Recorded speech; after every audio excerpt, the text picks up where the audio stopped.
Okay, I wanted to talk about a mod that I am currently working on. It's basically called Mine. That's the name of it. And I just wanted to kind of give you guys an update, show you what I've been doing, and I'll release other videos as I add more functionality.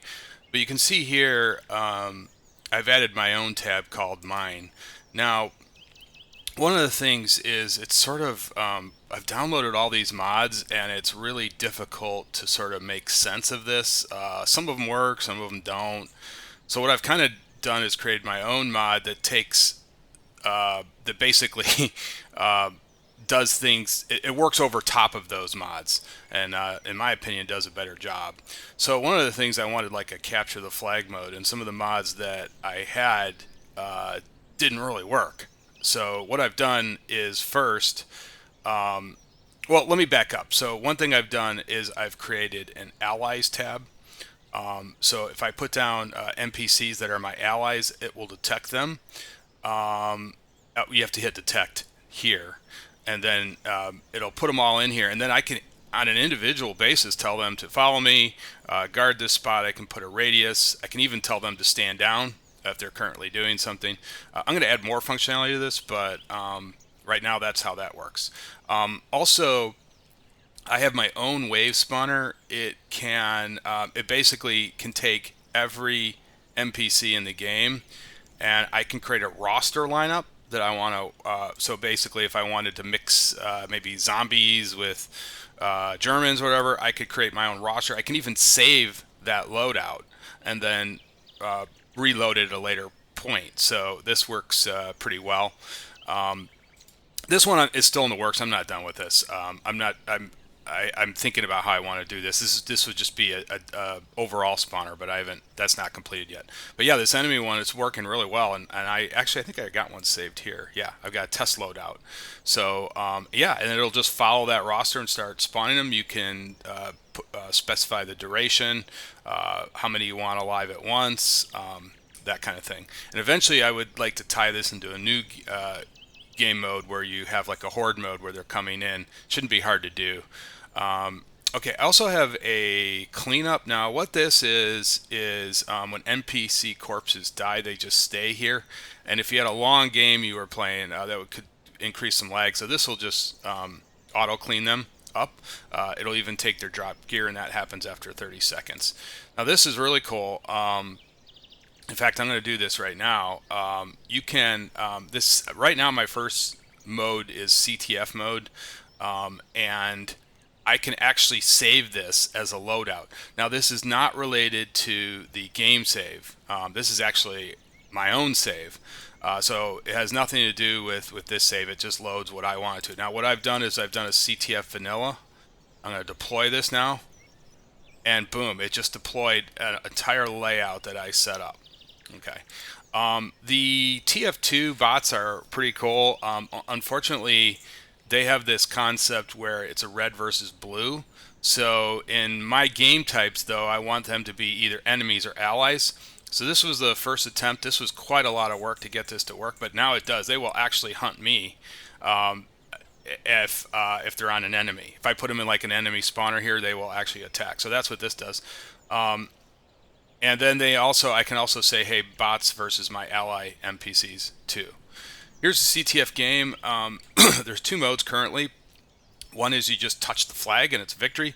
Another is return to base. And that, what I just loaded was this game type right here, return to base. So I've got a flag set and I've got an area for return to base. There's also a mapper, which I've been working on. Currently, you can't redefine this, but if you hit the S button, now I've mapped my keys so that I'm using the arrow keys, so this doesn't conflict. But the game actually will. My thing will actually check to see. But if I hit S, it'll actually restart it. So let's go out of here. So as I said, I just loaded this up. That little blue thing is where I define my base, and I can actually define that. And I can actually define where the flag is too. So again, this is a capture the flag and return it to base. I don't have any enemies right now, but I could if I wanted to, but I don't. I just want to show you this real quickly. So let's run up here. I think I did spawn an ally. Now normally I would put the allies, defending the base, but And you can use, by the way, you can identify, you can use any prop. I mean, I don't have a flag prop right now, but you can identify any sort of prop. Now, one thing I do want to show you is one little nuance was that I fixed was you could actually. Oh wait, that's not working. Oh, that's a bug. Whoa, that's a bug. It should not have let me grab that. I don't know why it did. Let's reload this. That was a little weird. Okay, so I do have some glitches. This is why this isn't going out quite yet. Let's restart. Let's see what happens here. That shouldn't have happened. Let's restart it. I should not have been able to grab that. Okay, maybe there was a little glitch there. I'm not sure. See, I can't touch it now. All right. Yeah. All right. So now it's working. I'll have to look into that. But if I come up here now, boom, now I can capture the flag. See, you got that message? So I can actually pick this up. So you notice before I couldn't pick it up. Now I can pick it up. And I have to take it all the way back to the base. Now we can imagine I would have a bunch of enemies here trying to defend this. And I can actually set, I didn't show that, but on my enemy spawner, I can set the radius that they have. So, and I can set the radius for my allies too, how far they're going to look, what they're going to do. There's still some more functionality that I need to add, but let me show you this. So we're running back here. If I take this back. Now I do have to add some more functionality where I'll have enemies trying to capture my flag. Don't have that quite yet. I was just working on getting this going, but eventually I'll get that going. I'm also thinking about putting like making a statue, and so instead of them trying to capture your flag, because we want them not just to, we want to give them something more to do than just killing our allies. Okay, so watch this. Just dropped it. Boom. That's it. Game one.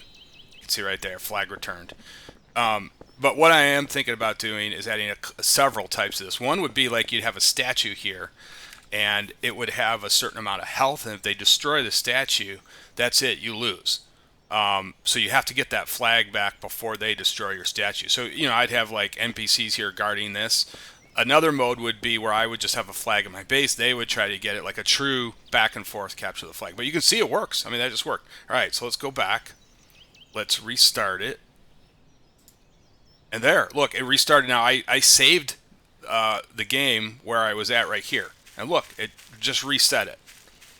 Now, there was some bugs where it wasn't clearing the flagpole, but you can see here, look. I can't grab it. That was, I don't know why it did it that first time. That was a little weird. I'll have to research that. There might be like when you first come in, it might do that. I can fix that. But look, I cannot grab that with a physics gun. I have to actually come up here, and you'll see up at the top, it'll change, return the flag. Look, there. Okay, we got it. Now we can pick it up. And if I run quick, I might have a feature where I disable sprinting. I don't know. I'm thinking about that.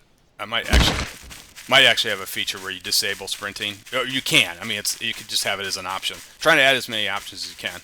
Okay, so we go over here. You can see, and again, this is fully customizable. You can put the base wherever you want. You can put the flag wherever you want. I mean, you can put it wherever you want. It's fully customizable. There, look, boom, worked. Now let's do another. If I restarted, this will all disappear, reset, and I'll have to go capture it again. So there it is. And again, like I said, I can actually specify. Oh, I don't have a radius yet, but I'm going to work on that. My allies, though, do have a radius. I can actually put a guard radius here. I will have to work on that, like a radius, and that's coming up. But yeah, that's it. It's working. I am going to add a horde mode here too. Do my own horde mode, and once I get this CTF mode done, it should be pretty easy because we can borrow some of the code where we have a base and they have a base. I mean, it shouldn't be too hard to do. So, okay, thanks for watching, and I'll keep adding more videos as I add more functionality. Thanks.